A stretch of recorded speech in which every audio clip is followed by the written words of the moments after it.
Thank you for joining us today. We're here today at the Department of Public Health, and we want to talk to you today about stroke risk factors and how to prevent stroke, and what we do here in Georgia for your system of care to provide you the excellent quality care. We have an expert panel here today. I am Teri Newsome. I am a registered nurse. I work here at the Department of Public Health in the Coverdell Stroke Unit. And with me today, I have Dr. Michael Frankel. Would you like to introduce yourself, sir? Sure, it's my pleasure. Mike Frankel is my name. I'm a vascular neurologist at Emory and Grady. I direct the Marcus Stroke and Neuroscience Center at Grady Hospital. Great. Thank you for joining us today. I'm Anthony Grimaldi. I am the Deputy Chief in charge of EMS operations for Clayton County Fire and Emergency Services. Thank you. It's great to be here today. My name is Holley. I'm the stroke coordinator at Northeast Georgia Medical Center in Gainesville, Georgia. We're a Coverdell hospital. Thank you. And before we begin, I also want to congratulate Deputy Chief Grimaldi because they are the Coverdell EMS of the year. And so we very much appreciate you participating and helping us improve the care in Georgia. Thank you very much. It was a difficult getting it together, but we were glad we were recognized for that. And so I wanted to say thank you to Coverdell for recognizing us as the EMS Agency of the Year. Thank you. So, Dr. Frankel, we're going to begin with you. Would you just explain to us what a stroke is and how we have a stroke? Sure. Strokes are common, and we live in an area of the country where we see more stroke than anywhere else. We call it the stroke belt, and it's an area of the southeastern United States where stroke is far too common.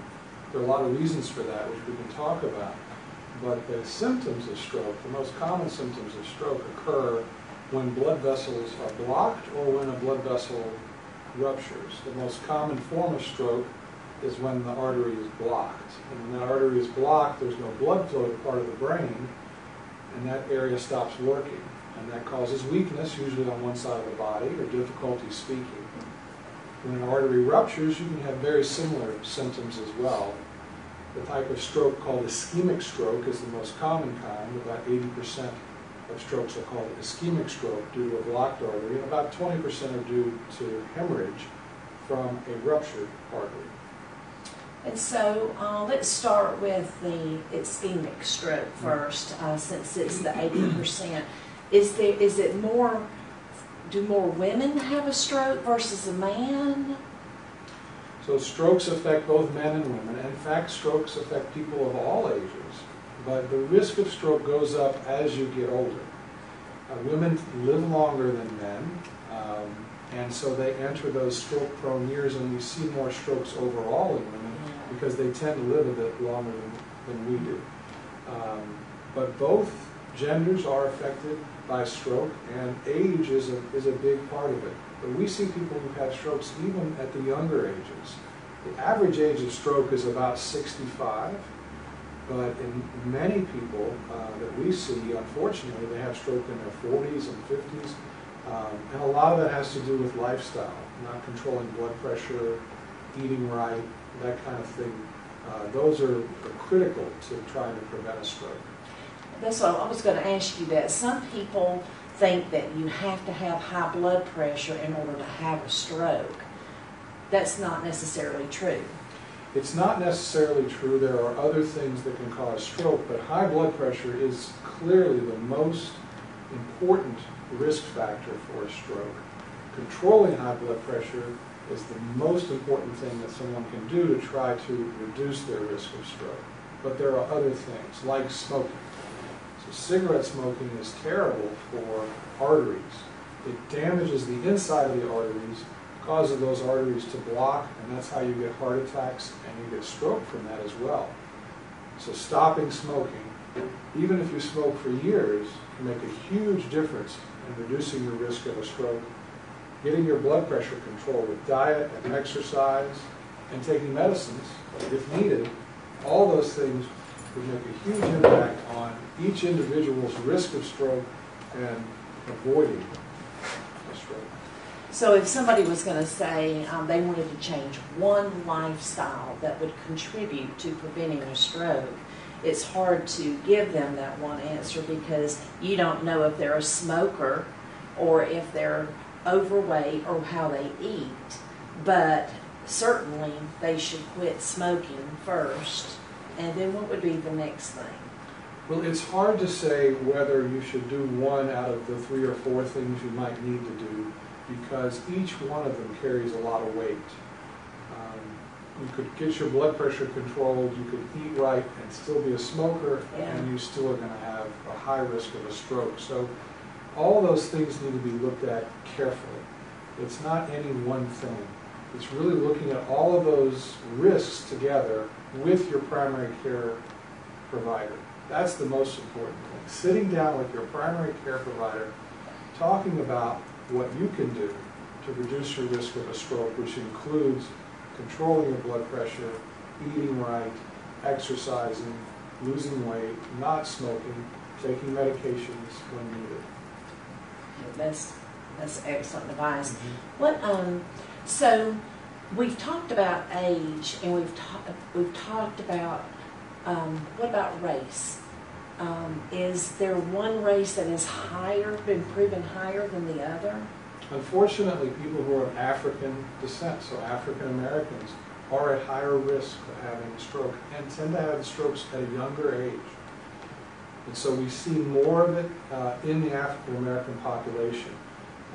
But it isn't just about race, it's just one of the factors that can put someone at increased risk of having a stroke. We see African Americans, we see people who are of European descent, white Americans, we see Asian Americans, Hispanic Americans, all people that we see. It cuts across race, it cuts across gender, it cuts across really ages in terms of risk of a stroke. But there is some relative difference between groups in terms of risk.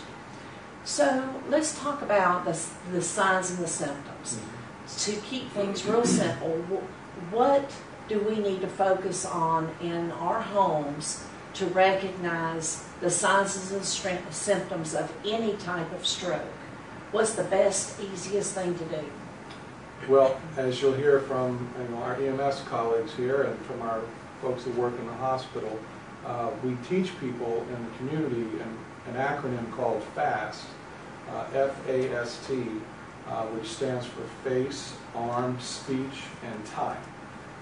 And face means that the face is weak on one side. Arm is arm weakness. S is speech, meaning there's difficulty speaking. And then the T is for time, meaning that there's urgency. Every minute counts. The sooner that's recognized, the sooner that 911 is called, the quicker you get to the hospital and treatment can be provided. We can minimize damage from a stroke when it's happening, when it's recognized quickly. Strokes tend not to hurt, which keeps people sometimes from wanting to sleep it off, if you will. I'll just take a nap, I'll sleep it off. It's different than a heart attack, and that's a general confusion that we see with people, is that they're not sure that a stroke is affecting the brain. Does it affect the heart? Strokes have to do with the brain. And when your brain's not working, part of your brain's not working, you don't move on one side or you don't speak well. When you have an artery problem in the heart, you get chest pain, shortness of breath. So they're very different, both important to recognize and to call 911 for medical emergency. Are there any other symptoms that we should look for from a clot to a bleed? They should not, if you're hemorrhaging or if you've got a clot, they shouldn't be worried about which one it is. They need to just do the simple FAST and call 911. They look very similar. If an artery is blocked or you've had an artery that's ruptured, they can look very similar. Some people have just a sudden severe headache. So an unexplained sudden severe headache is a warning sign that there could be a problem, like a ruptured artery from an aneurysm. And those type of hemorrhages occur quickly and suddenly. And they're different than the typical kind of headaches that people have with migraines, where they begin gradually and kind of build up. But the most common type of stroke is the one that produces difficulty speaking or weakness on one side of the body. And that can be either ischemic, where the artery is blocked, or hemorrhagic, where the artery is ruptured. And you really can't tell the difference when you're at the bedside examining the patient. The best way is with a CT scan of the brain. We can tell whether there's the bleeding in the brain or no bleeding in the brain, and that helps us in the emergency room. Or soon, a mobile stroke ambulance in the Atlanta area that will have a CT scanner on it, so we can diagnose strokes in the field earlier and make treatment decisions earlier, so that we can minimize the amount of damage that's happening to the brain. Yeah, I was going to say that the advancement of neuromedicine over the last 10 years has improved so much. We used to think that there wasn't a lot that we could do for stroke victims, and sad enough, it affected their outcome. And we've worked really hard over the last 20, 15 years to truly educate the community on the simple things that they can do and work together as a state to improve their outcome. The good news is we are much better prepared. The research that's been done and the research that we're still doing has really been revolutionary. We have treatments that can save brain, that can stop the damage and prevent the damage from getting worse, so that you can recover more quickly and have a greater likelihood of recovering. So our systems are set up with EMS, dispatch, 911 to quickly recognize that stroke is an emergency. That's a change from 20 years ago. And we are training paramedics, we're training nurses, we're training people in the emergency room, training new generation of neurologists and other physicians to really think about stroke as an emergency, because the treatments can really save brain and improve lives. The treatments and the approach in the primary care setting with your primary care provider, as important, maybe clearly even more important, because preventing a stroke is far better than having to treat one. Absolutely, completely agree. So, so basically, we want to prepare our food healthier, not smoke, know what our individual risk factors are, because we all have different risk factors, and address them individually. So, in saying that, can you explain to us the definition of a mini stroke? A lot of people say, oh, I've not had a stroke, I just have a mini stroke. What is the difference in that? Well, the mini stroke is also called a TIA, a transient ischemic attack. And the transient word in TIA means that it didn't last very long. They usually last about 10 or 15 minutes, and it's a sign that another event could occur that's permanent, a permanent ischemic attack, if you will, which we call a stroke.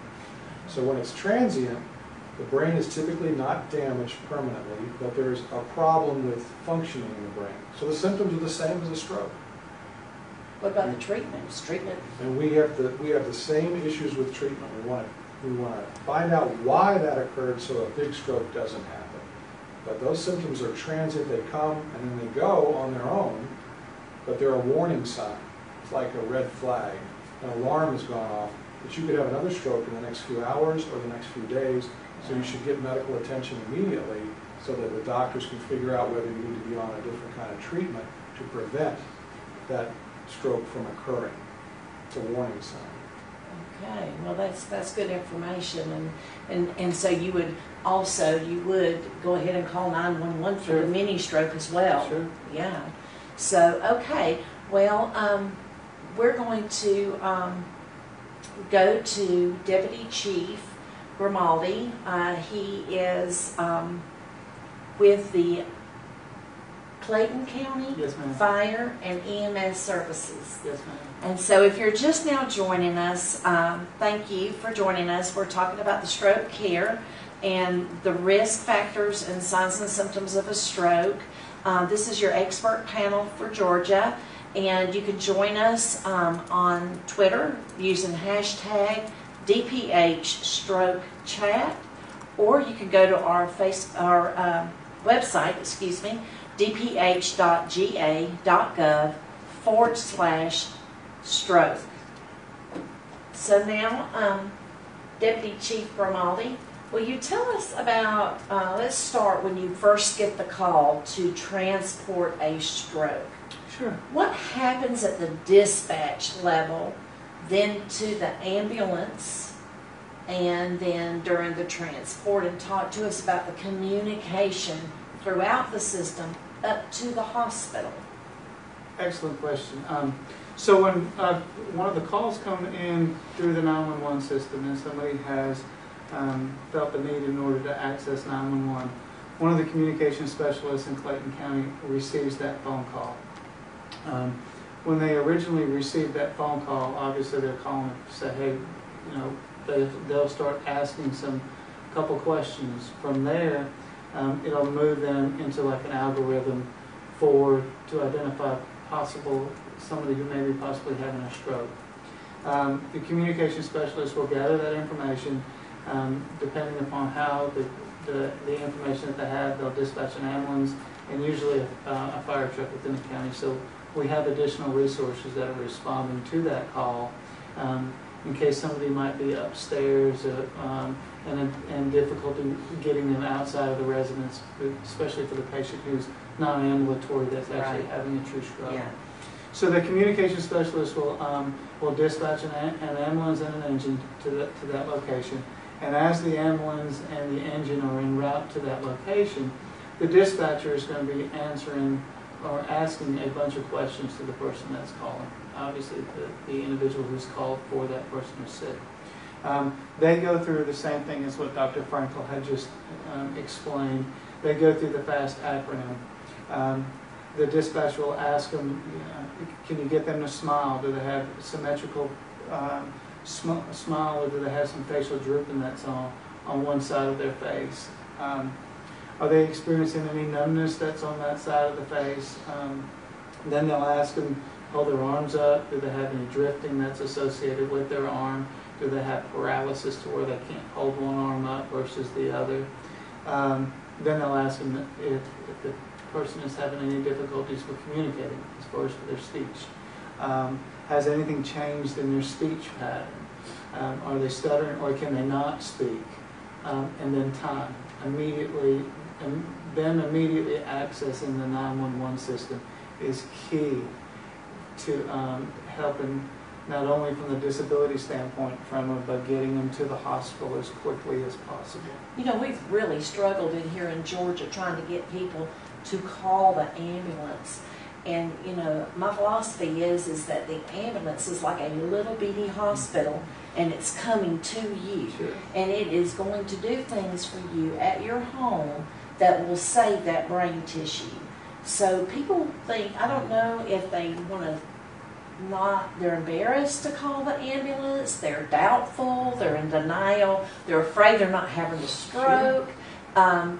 What the problem is that so many times they don't call 911, and explain to them why it's so important. What all do you do in that time period? So when our medics arrive on the scene, they'll do the same thing as what the dispatcher did to the patient as they're doing an assessment on them. They'll ask them, they may get a little bit more in depth than just if they have any difficulty speaking or if they have the arm drift or smile. They may do some other cranial nerve tests and do some other tests to figure out exactly how far down on their face are they feeling numb.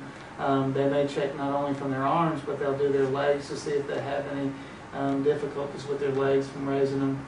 So the assessment is begun immediately when first medical contact is made inside the residence. And that's key, and that's one of the things that we have really addressed through our CQI, which has proven that we are doing an outstanding job. The men and women in Clayton County are doing an outstanding job with recognizing our stroke patients and getting them to the facility as fast as possible. But when they arrive at bedside and they begin that assessment, it's key that they understand, hey, we've got to go. This is an emergency.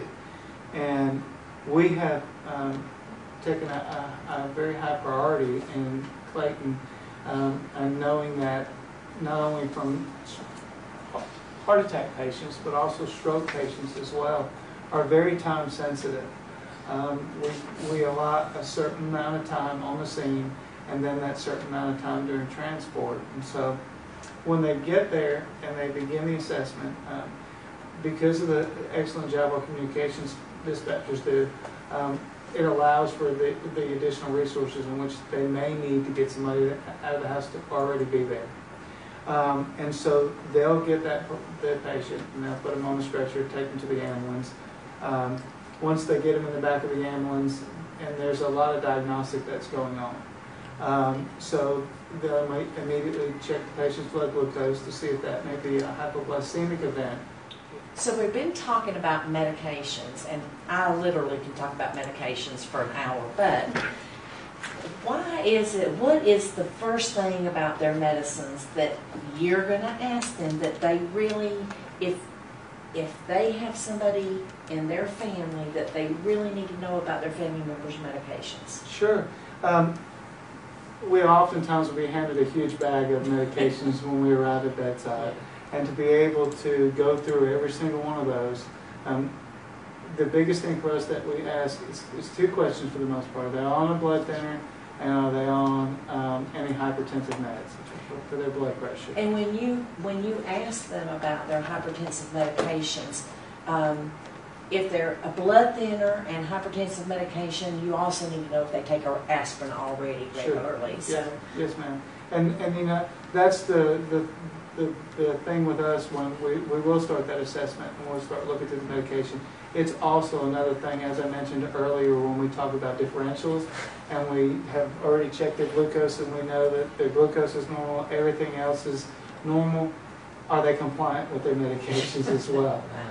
Do they take their medicines as prescribed by the doctor? So if you look at it and it was prescribed, you know, a month ago, and the bottle is still full, then you know that they're probably non-compliant with their medications. So that's also, like Dr. Frankel said earlier, people who take their medications like they're supposed to. So that's another way in order for it to help us differentiate pre-hospital-wise if somebody's having a stroke. And so about their medications, if you were given a report in the ambulance to the hospital, what part of the information about the medications is vital that they're waiting on hearing from you? Blood thinners. Absolutely. Number one, first and foremost. And again, like I said, are they compliant with their anticoagulant blood thinners that they've taken pre-hospitalized? So that way it lets them know maybe the clot, maybe the hemorrhagic one like Dr. Frankel was talking about. And we've seen some patients that actually had a stroke that just had a stroke by falling. Mm-hmm. And they don't connect the fall to the fact that it could have been a stroke. And so many times they don't call you guys to transport them. Sure, especially when they're on blood thinners and they wind up with that simple ground level fall. And they blow it off to the fact of saying, oh, I'm okay, or I'm hurting because of my fall and not really from actually having the event of having the stroke that caused them to fall. Right. So, yes. And I thought Dr. Frankel did an excellent job explaining about the hemorrhagic headache because so many times people, they can't differentiate the difference between a migraine headache and a headache that takes you to the emergency room. At what point do you suspect a stroke? And like you said, it's the worst headache you've ever had in your life. It was a quick onset. I think that's important for everybody, is that it's a quick onset, right? Absolutely. Sudden onset of a severe headache. Yeah. Right out of the blue is the one that we're worried most about, for sure. Right. And that's one of the questions our medics will ask at bedside. Is this the worst headache you've ever experienced in your life? Yes, there's another flag that throws up and says, yep, all these things are leading me down a road to say that this person's having a stroke, we gotta go. So the important message here is that all these things have taken place and we haven't even gotten them to the hospital yet. So we've saved all that brain tissue, time, and I think that that's one thing that we really want the people in our communities to understand is please call 911 Sure. because their outcome will be better if they do that. Absolutely, and we take a very proactive, aggressive approach through addressing with our community involvements, that when we go to our homeowner associations, when we go to the shows on the roads, to educate the public when we're there. We reach out with Southern Regional, and they bring their stroke coordinators. They also sit on our CQI committee. So the men and women of Clayton are addressing this on a daily basis, which is an initiative that our chief has started, and we're following through with that. They're doing a fantastic job by educating the public to call as soon as possible. Right, and absolutely. Get that little bitty hospital over to your house, right? Yes, ma'am. Absolutely. Okay, so now that we've talked about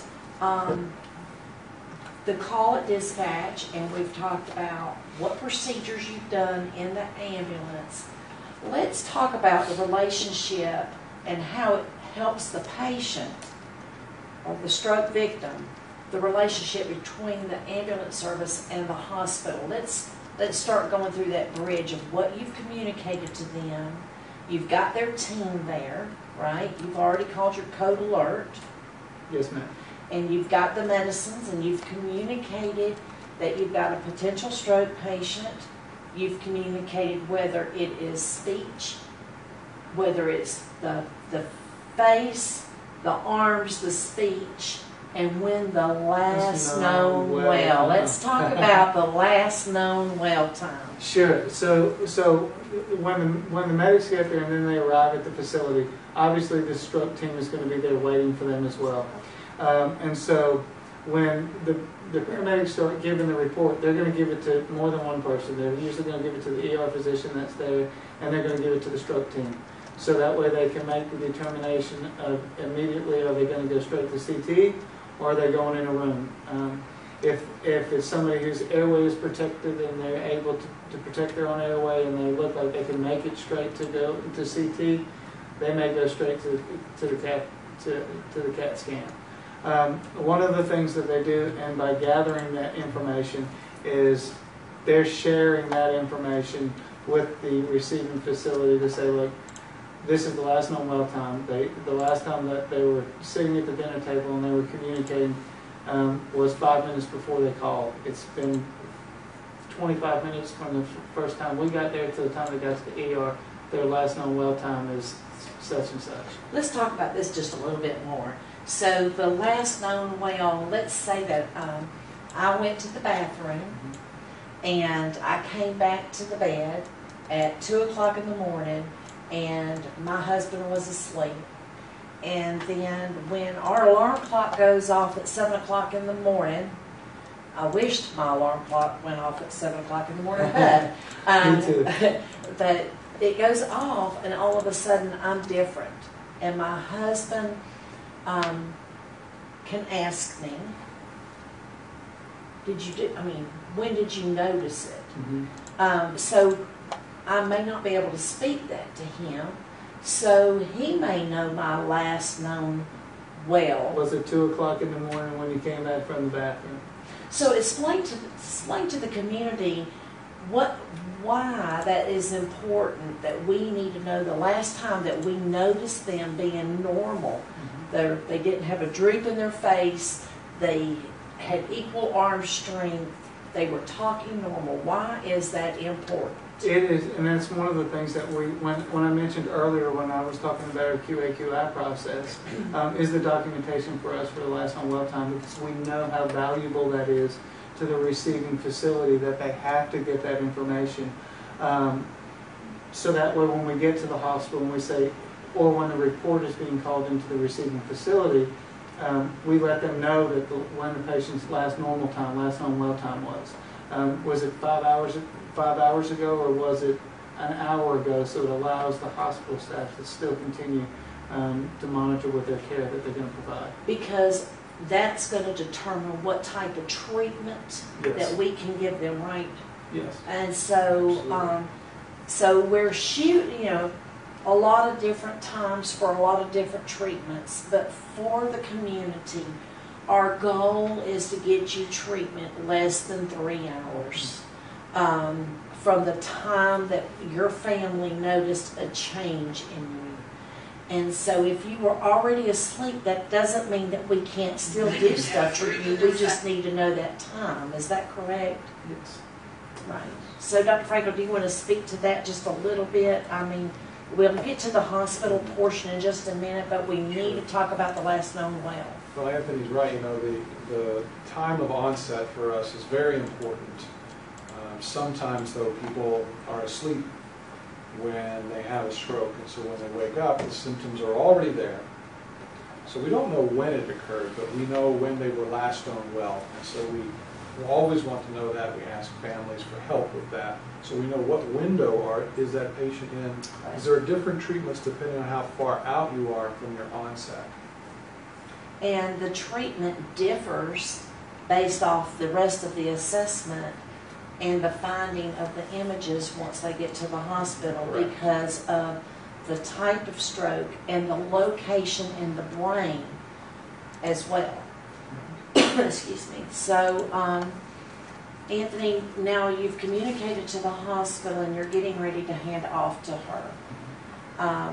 When you've packaged the patient up, that's what we call it, we're delivering the patient, excuse me, and you've arrived at the hospital, the family's followed you. Does the family follow you, or how do you handle that? Especially as we were talking about in the situation, the last known well time when they went to bed on the wake-up strokes.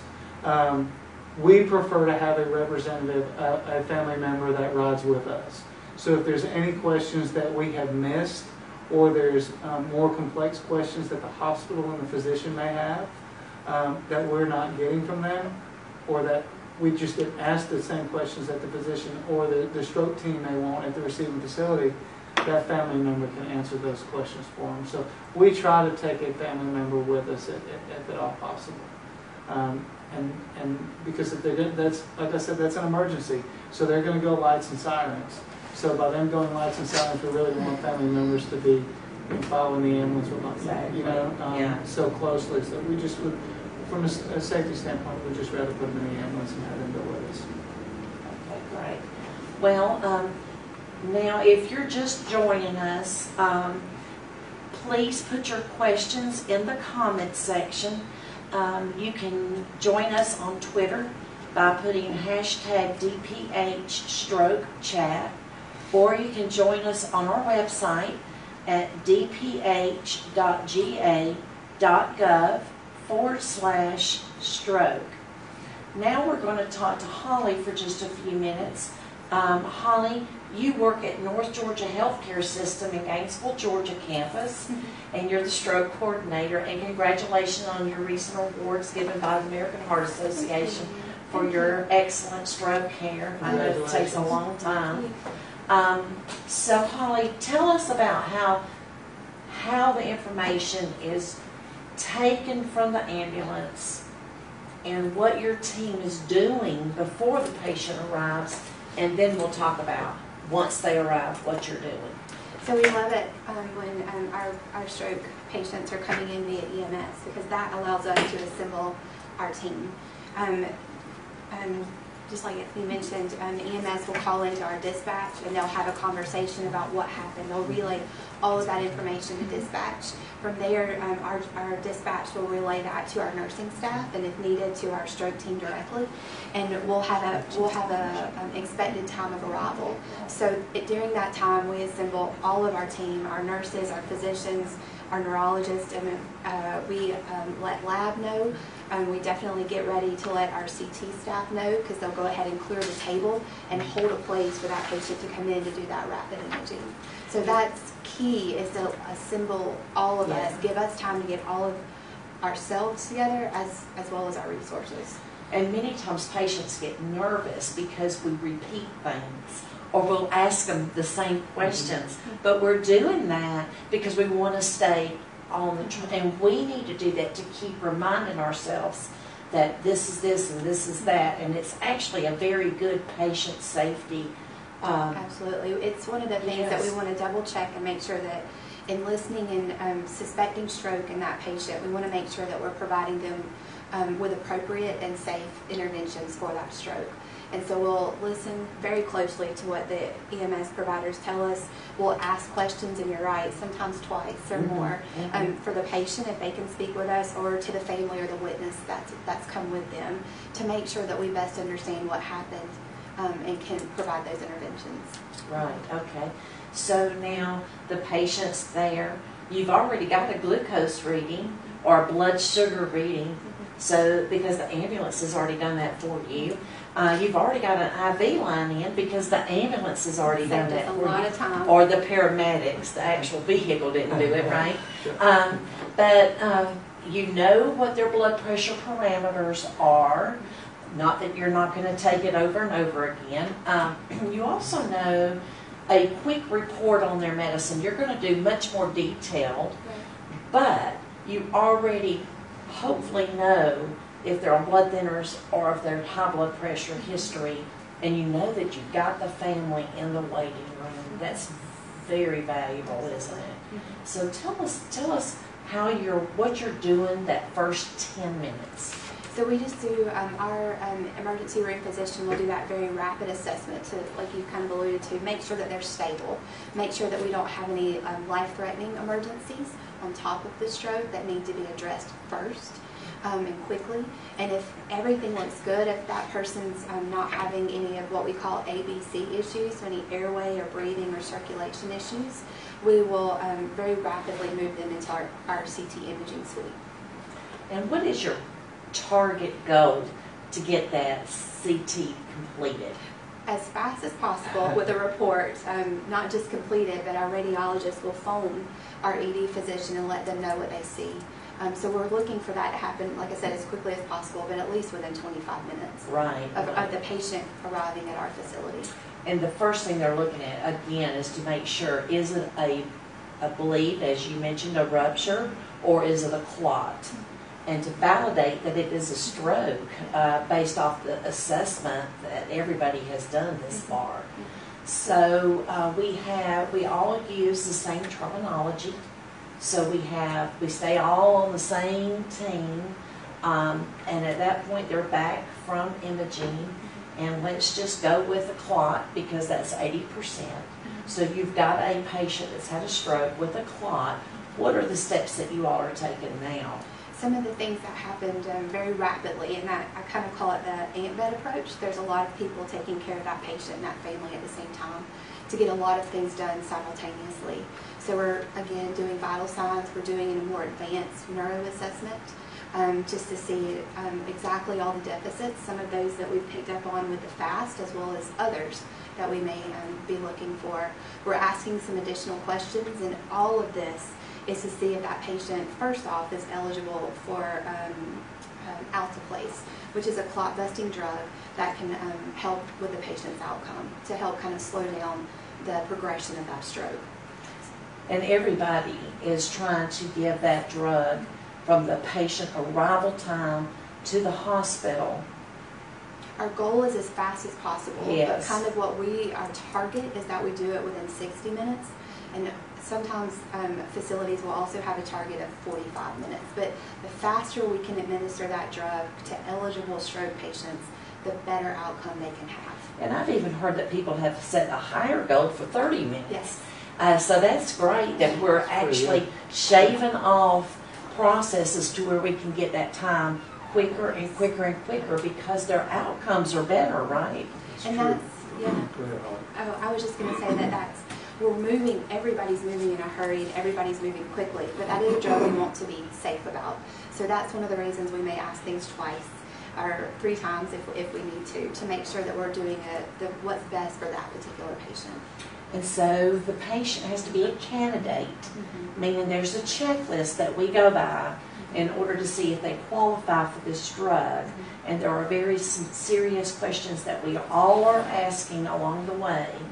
And if they qualify, there are several different categories that they could qualify. So it's not necessarily just the last known well within 3 hours. It could be much longer than that. And so we'll speak to that a little bit more later and let Dr. Frankel address that. But just to let people know that every minute counts And that, yes, and so finding them, getting the 911, doing that fast, knowing what they mean, it all comes together. And so now you're going to mix this drug and you're going to administer it. And so explain to them, in case it happens to them, what's taking place so that they're not nervous. They know that they are getting the right care. So we'll have a nurse or two dedicated to that patient, to their bedside. We'll be closely watching their vital signs, their blood pressure, things like that, as well as a neurological assessment. We'll continue that more complex assessment ongoing with that medication. The medication that we mix can be done at the bedside, so you may see your nurses or perhaps a pharmacist will come in and help with that, and we'll hang it up on a pump and administer it through that IV that EMS started for us and on the way to the hospital. The medicine drips in over about an hour, or drips in over an hour, and we continue that very close monitoring, that very close assessment during that time. And so during that hour, the physicians across Georgia could be, depending on where the patient is, could be communicating, because we have different levels of stroke centers across the United States, but certainly here in Georgia. So ultimately, when a potential stroke patient comes into an emergency room setting, we're looking to answer two treatment decisions. Can we give that patient that clot-busting drug, that alteplase? And are they having that type of stroke where they're eligible to remove the clot, kind of through a surgical procedure? So those are the two things that we very rapidly want to answer and provide that intervention for the patient. And recently we just learned that that procedure could be done up to 24 hours. Yes. And so that's very exciting, because we're hoping that our patient outcomes will be More much. patients. Absolutely. We can help more patients. Yeah. So we're very excited about that. Yeah. So what we need the community to understand is every stroke patient is not treated the same. No, and there's other things we haven't even mentioned. So kind of those two interventions are what we're hopeful for. We're hopeful that that patient, that we've picked up on those stroke symptoms quickly from onset, that they've come in via EMS. We're hopeful that they're eligible for those interventions, but if not, there's other medical management that we can provide that patient, and even the ones that are receiving those acute interventions. So we're closely monitoring that patient for the progression of that stroke, because we want to minimize that. We're going to keep their blood pressure in certain parameters. We're going to keep their glucose levels within certain parameters, and different assessments like that. There's still things that we can do to help salvage as much brain tissue as possible. So if they qualify for this procedure to remove the clot, what are some of how does the communication for that patient happen in Georgia? Does every hospital remove the clot? How does that work? So no, that would be in this, like you kind of alluded to, the systems of care. Northeast Georgia Medical Center in Gainesville is designated as a primary stroke center. So we've kind of met those qualifications and can administer alteplase to patients, but we don't have the ability to perform that advanced procedure. So if our ED, based on imaging, based on the patient's presentation, the ED physician will be suspicious if the patient is eligible for that procedure. They'll pick up the phone and call a comprehensive stroke center. The closest ones to us are in the Atlanta area, but there's also some a little north of us as well. They'll share those images with that comprehensive stroke center, have a discussion with the neurologist on call.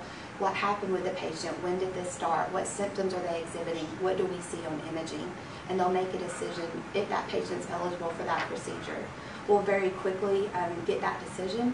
It's a very quick discussion, just like we kind of did the handoff from EMS to the hospital, from hospital to hospital. It's just as important to be efficient and fast with that communication as well. And if the patient's eligible, and we'll transfer the patient via air to get the patient down there faster to that center so that procedure can be done. Ultimately, we're moving quickly to save as much brain as possible. That's great, and we're going to come back to that in just a minute, but right now we have a question. Yeah, it's a comment, more of an, we have a viewer who was kind of just sharing a story, but kind of alluded to the fact that she drove her loved one to the hospital versus versus calling 911. Yeah, so kind of address that. I think that is, and whoever that was, thank you for providing that feedback.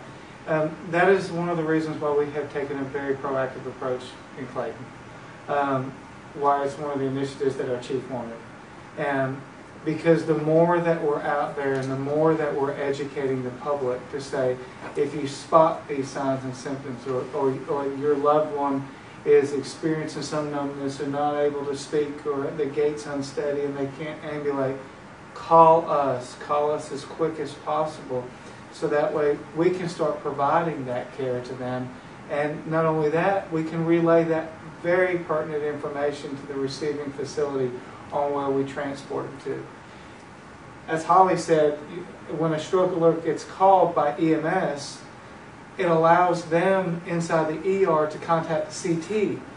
Now, when they drive themselves to the hospital without giving the EMS the opportunity to call them, there's a significant breakdown in time that goes on there. Not only that, but we're already doing the assessments. Some of the assessment that Holley spoke about and Dr. Frankel pre-hospital wise. So I think it actually expedites the care that the managed plan while they're on the way to the hospital. So, great question. But also, I'd like to comment on that, is that when you drive your loved one, it may not have affected their outcome, but we don't know that. So we don't want them to take that chance because there is no way for them to know what type of stroke they're having. And so it's best that we come to them instead of them coming to us. So another question. Should I tell the ambulance taking me to the hospital? Which hospital to take them? Yeah, which hospital to take them to? From Clayton County, we're surrounded by primary facility stroke centers. We're going to transport to the closest appropriate facility. And from us on the south side is the hospitals that surround us around that area. So we would advise them to say, look, we're going to XYZ hospital or we're going to go to Southern Regional because it's closest. So, and I can speak to that a little bit from the Department of Public Health side, is that we have trained our paramedics statewide that they are to take that patient to the nearest stroke center. That is the best thing for them. And as soon as they get to any stroke center, they're going to work the same algorithm. And then if they need to go to a different hospital, they have still saved that time and they are going to get them there much faster. So it's always best to let the paramedic drive the care because we've all been trained the same way, we speak the same language, and we want them to have the best outcome as possible.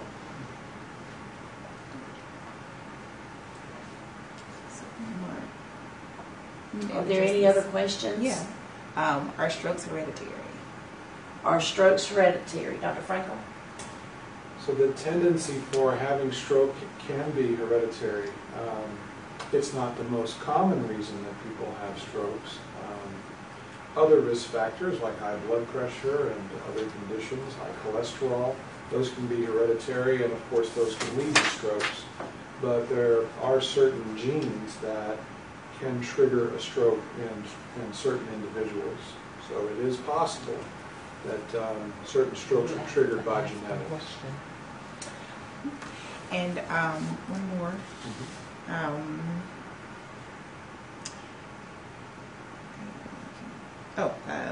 So I've heard an aspirin prevents stroke. Can anyone take an aspirin to prevent stroke? So that's a good question. And what we know is if you have risk factors for stroke, that taking an aspirin a day is probably going to do very good to prevent a heart attack more than preventing a stroke. If you've had a stroke, taking an aspirin or a drug like aspirin is very important. But there are many types of drugs like aspirin that thin the blood. Aspirin's a mild blood thinner. There are stronger blood thinners that can be used. Depends on the condition that you have. So for example, if you have atrial fibrillation, aspirin is not the right type of drug to prevent a stroke. If you don't have any risk factors, the benefit of taking aspirin is really questionable. But if you've got high blood pressure or diabetes, or if you smoke, you should stop smoking. But you should also be taking an aspirin probably a day if your doctor guides you in that direction. You should never really do these medication decisions on your own. You should do it with your primary care provider because they know who you are holistically. They know everything about you and whether or not it makes sense for you to take a medicine. And aspirin is a medication. Even though you can buy it over the counter, it's still a medication. And it should be taken in consultation with and in collaboration with your primary care provider as a team. About that aspirin also, I wanted to ask Holley a question. I wanted to make sure that people at home are very clear about when you call 911 and if you take aspirin, don't take it just because you think you're having a stroke. There's a difference. We're talking about prevention Daily. So you're talking about taking a daily medication to prevent a stroke. We're not talking about if you're having symptoms of a stroke, taking an aspirin. That's totally different. Right. We don't want you to do that. If you're supposed to take an aspirin every day because your doctor has directed you to, then that's appropriate. Right. But if you're having symptoms of a stroke, we want you, or if you witness someone having a stroke symptom, we want that 911 to be called. We don't want anybody that's having a stroke to take anything by mouth. We want them to wait until they've called 911, the ambulance has gotten them, and they've gotten to the hospital. Then they're going to do a test to see if they're swallowing okay, because sometimes the fluid or even the medicine can go into their lungs. And so then we've got additional problems. So please don't give them anything to drink if you think they're having a stroke. Our dispatch center, that's another one of the things that our communication center, that, as I talked about, and that's another one of the questions that they tell them, do not give them anything by mouth. Right. I don't care if they're thirsty, just don't give them anything by mouth. Final question. Can stress cause a stroke? It's a good question. We know that stress can make risk factors worse. Whether stress itself, regardless of risk factors, can cause a stroke is not clear. But people who are under stress may have a harder time controlling their blood pressure. They may have a harder time controlling their weight. They may have a harder time controlling their diabetes. And psychologically, they may be less motivated to stop smoking or to see the doctor, go back to return visits. So stress plays a role. So we hope that you've enjoyed our conversation today. Certainly, the Department of Public Health is very thankful and honored that you all came here today.